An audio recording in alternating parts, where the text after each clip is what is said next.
ಎಲ್ರಿಗೂ ನಮಸ್ಕಾರ. ಹೇಗಿದ್ರಿ? ಸೌಂಡ್ ಕಡಿಮೆ ಆಯಿತು. ಇದು ಕವಿರತ್ನರ ಸಾರ್ಥಕ ಸುವರ್ಣ. ನಿಮ್ಮ ಸದ್ದು ಜೋರಾದಷ್ಟು ಸಾರ್ಥಕತೆ ಬೆಳೆಯುತ್ತೆ. ಹೇಗಿದ್ರಿ? ಹೆಸರೇ ಬಹಳ ಅದ್ಭುತವಾಗಿದೆ. ಕವಿರತ್ನ ಸಾರ್ಥಕ ಸುವರ್ಣ. ಪ್ರಾಯ 50, ಅನುಭವ 30. ಆದ್ರೆ ನನ್ನ ವಯಸ್ಸಿನ ಆಸ್ಪಾಸು ನಾನು ಅವ್ರ ಬಗ್ಗೆ ಮಾತಾಡೋಷ್ಟು ಅಥವಾ ಈ ವೇದಿಕೆಯಲ್ಲಿ ಈ ಗಣ್ಯರ ಪಕ್ಕದಲ್ಲಿ ಕೂರೋಷ್ಟು ಅರ್ಹತೆ ಯೋಗ್ಯತೆ ನನಗಿದೆ ಅಂತ ನನಗೆ ಅನ್ಸಲ್ಲ ಅಥವಾ ಗೊತ್ತಿಲ್ಲ. ಆದ್ರೂ ಬಹಳ ಸಂಕೋಚದಿಂದ ಪ್ರೀತಿಯಿಂದ ಎರಡೂ ಸೇರಿ ಇಲ್ಲಿ ಕೂತಿದ್ದೆ ನಿಮ್ಮ ಜೊತೆಗೆ. ನಿಮ್ಮ ಮಾತುಗಳನ್ನು ಕೇಳಿ ಧನ್ಯನಾದೆ. 3,000 ಹಾಡುಗಳು. 3,000 ಹಾಡುಗಳು ಅಂದ್ರೆ ಇದರಲ್ಲಿ ಎಷ್ಟು ಬಗೆಯ ಜಾನ್ರಾಗಳು, ಎಲ್ಲವನ್ನು 3 ದಶಕಗಳಿಂದ ಬರಿತ ಹಲವಾರು ಬಗೆಯ. ಇದರಲ್ಲಿ ವೇದ ಇದೆ, ಇದರಲ್ಲಿ ಖೇದ ಇದೆ, ವೇದ್ಯ ಇದೆ, ಕುಚೋದ್ಯ ಇದೆ.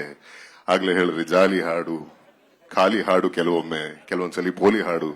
ಇದೆಲ್ಲವನ್ನೂ ಕೊಟ್ಟು ನಮ್ಮ ಕಿವಿಗಳನ್ನ ತಣಿಸಿ, ನಮ್ಮನ್ನ ರಂಜಿಸಿ, ನಮ್ಮ ಜೀವನಕ್ಕೆ ಒಂದಷ್ಟು ಏನಂತೀವಿ ಟೆಂಪ್ಲೇಟ್ ಅನ್ನೋ ತರ ಸಾಹಿತ್ಯವನ್ನು ಬರೆದಂತಹ ಅದ್ಭುತವಾದ ಮಹಾನ್ ಸಾಹಿತ್ಯ. ಇದ್ರೆ ತಪ್ಪಾಗಲ್ಲ. ಅಂದ್ರೆ ಅವ್ರಿಗೆ ಹೇಳಿದ್ನಲ್ಲ, ಪ್ರಾಯ 50 ವಯಸ್ಸಿನ್ನು ಅಲ್ಲೆಲ್ಲೋ ಸಿಕ್ಕಾಕೊಂಡ್ಬಿಟ್ಟಿದೆ. ತುಂಬಾ ಹಿಂದೆನೆ ರಾತ್ರಿ 2 ಗಂಟೆಗೆ ಫೋನ್ ಮಾಡಿದ್ರು, ಇನ್ನು ಏನೋ ಕೆಲಸ ಮಾಡ್ತಿರ್ತಾರೆ, ಕಂಪೋಸ್ ಮಾಡ್ತಿರ್ತಾರೆ ಅಥವಾ ಯಾವುದೋ ಒಂದು ಹಾಡು ಗೀಸ್ತಾ ಇರ್ತಾರೆ.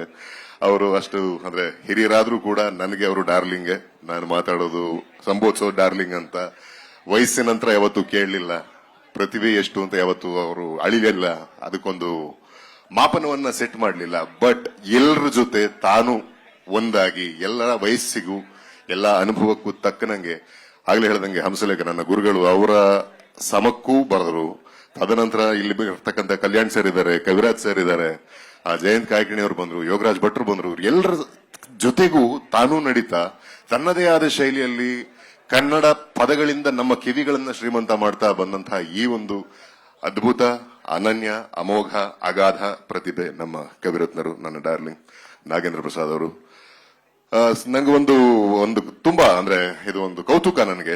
ಯಾಕಂದ್ರೆ ಡಾರ್ಲಿಂಗ್ಸ್ ಒಂದು ನನಗೆ ಇದು ತುಂಬಾ ವರ್ಷಗಳ ಪ್ರಶ್ನೆ. ಅಂದ್ರೆ ಒಂದು ಅನ್ನದ ಅಗಳು ಸಾಕು, ಅನ್ನ ಬೆಂದಿದೆಯಲ್ವಾ ನೋಡಕ್ಕೆ ಅನ್ನೋದಿದೆಯಲ್ಲ, ಆ ಥರನೇ ಈ 3,000 ಹಾಡುಗಳಲ್ಲಿ ಎಷ್ಟು ಯಾವ ಹಾಡಾರು ಹುಡುಕಿ ಅದ್ರಲ್ಲಿ ಏನೋ ತುಂಬಾ ವಿಶೇಷತೆ ಇರುತ್ತೆ.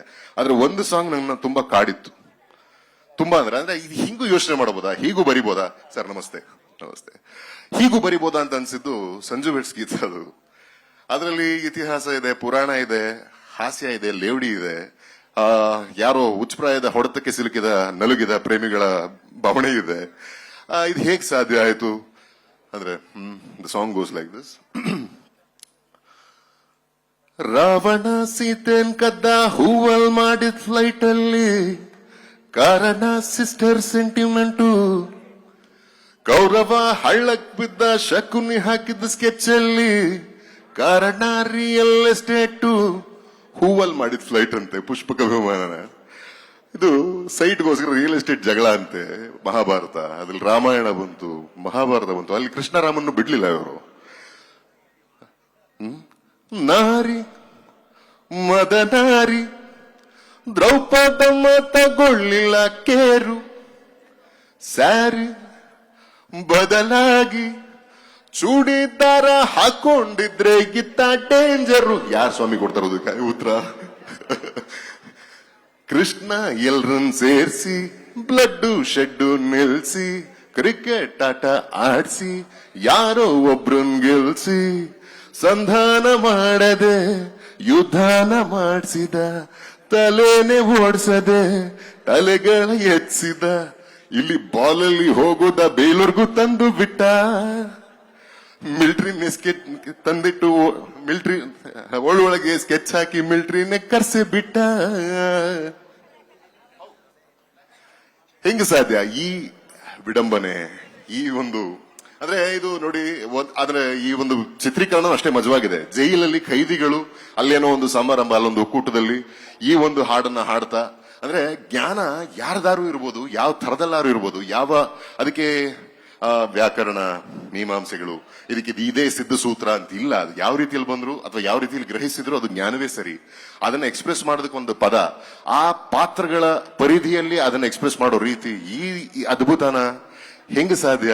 ಹಾಗಾಗಿ ನನಗೆ ಯಾವಾಗಲೂ ನಾಗೇಂದ್ರ ಪ್ರಸಾದ್ ಕೌತುಕ ಹೊಳಿತಾರೆ. ಇದರಲ್ಲೇ ಮುಂದುವರಿತಾ ಹೇಳ್ತಾರೆ, ಲೇಡಿ ಒಬ್ಬ ಲೇಡಿ ಲವ್ ಅಲ್ ಬಿದ್ದೆ ಬಿಟ್ಲು ಡುಯೆಟ್ ಹಾಡಿ, ನೋಡಿ ಅಲ್ ನೋಡಿ ಕೊಟ್ಟ ಉಂಗ್ರ ಕಳ್ಕೊಂಡಿದ್ದು ಬಲೆ ಟ್ರಾಜಿಡಿ.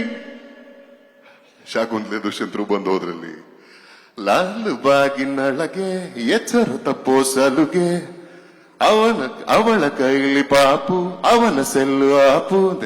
ಹೆಂಗ ಸರ್ ಈ ಒಂದು ವೈಶಿಷ್ಟ್ಯ? ನಾನು ಬಹಳ ವರ್ಷಗಳಿಂದ ನಾನು ಸಂಗೀತದ ವಿದ್ಯಾರ್ಥಿ, ಅದಕ್ಕಿನ್ನ ಹೇಳ್ಬೇಕಂದ್ರೆ ನಾನು ಒಳ್ಳೆ ಕೇಳುಗ. ಆದ್ರೆ ಈ ತರದ ಒಂದು ಕೌತುಕ ತುಂಬಾ ಸಲ ಸಿಕ್ಕಿರ್ಲಿಲ್ಲ. ಇದರಲ್ಲಿ ಅದೇ ದ್ವಾಪರದಿಂದ, ನೀವು ತ್ರೇತಾಯುಗದಿಂದ, ಮಹಾಭಾರತ ರಾಮಾಯಣದಿಂದ, ಶಾಕುಂತಲೆ ದುಷ್ಯಂತನ ತನಕ, ಕಡೆಗೆ ಬೆಳಿಗ್ಗೆ ನೈಸಲ್ಲಿ, ಮಧ್ಯಾಹ್ನ ಐಸಲ್ಲಿ, ಈವ್ನಿಂಗು ಕಿಸ್ಸಲ್ಲಿ, ಮುಕ್ತಾಯ ಕೇಸಲ್ಲಿ ತನಕ ತಂದ್ಬಿಟ್ರಿ. ಈ ಒಂದು ವಿದ್ವತ್ತಿಗೆ ಸಾವಿರ ಶರಣು. ಹೀಗೆ ಹೀಗೆ ನೀವು ಸಾಹಿತಿಯಾಗಿ, ಮ್ಯೂಸಿಕ್ ಡೈರೆಕ್ಟರ್ ಆಗಿ, ಒಳ್ಳೆ ರೈಟ್ರು, ಅದ್ಭುತವಾದ ಸ್ಕ್ರೀನ್ ಪ್ಲೇ ರೈಟರ್, ಇದೆಲ್ಲ ನಮ್ಗೆ ಗೊತ್ತಿದೆ. ಅಂಡ್ ನಮ್ದೊಂದು ಹಳೆ ಕಮಿಟ್ಮೆಂಟ್ ಒಂದಿದೆ. ಅದು ತುಂಬಾ ವರ್ಷ ಆಯ್ತು ಇವರು ಚಿತ್ರ ನಿರ್ದೇಶನ ಮಾಡಿ. ಒಂದು ಸಿನಿಮಾ ಟೇಕ್ ಆಫ್ ಆಗ್ಬೇಕಾಗಿತ್ತು, ಕಾರಣಾಂತರಗಳಿಂದ ಅದು ಆ ಇದೆಲ್ಲ ಆಗ್ಲಿಲ್ಲ. ಮುಂದೆ ಆಗಬೇಕು. ಯಾಕೆ ಅಂದ್ರೆ ನಿಮ್ಮ ತರದ ವಿದ್ವತ್ತಿರ್ತಕ್ಕಂಥವ್ರು ಅಂದ್ರೆ ನೀವು ಸುಮ್ಮನೆ ಕೂರಲ್ಲ, ಮಧ್ಯರಾತ್ರಿಲೂ ಏನಾದ್ರು ಮಾಡ್ತಾ ಇರ್ತೀರಿ.